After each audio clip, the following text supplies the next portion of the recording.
Watafute Magomeni, uwaoni? Watafute Tandika, uwaoni? Watafute Mwembe Yanga, uwaoni? Watafute Mwanza, uwaoni? Watafute, lakini ndio wanashindikiza.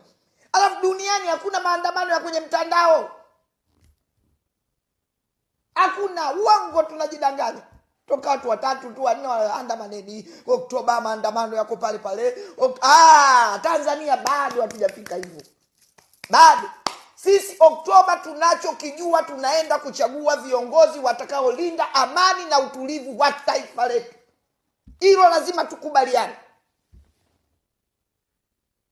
Toka asubuhi kaangalia unayempenda, aidha diwani, aidha mbunge, mgombea urais, ingia kwenye kiboksi, tiki, rudi nyumbani. Kila Mtanzania anayetembea leo anadaiwa na Tanzania.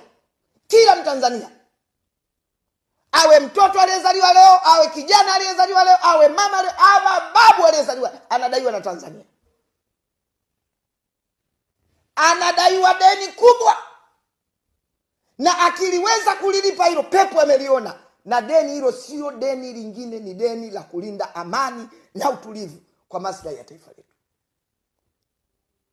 Ni deni la kuipenda nchi yake Tanzania. Ni deni la kulinda heshima ya Tanzania.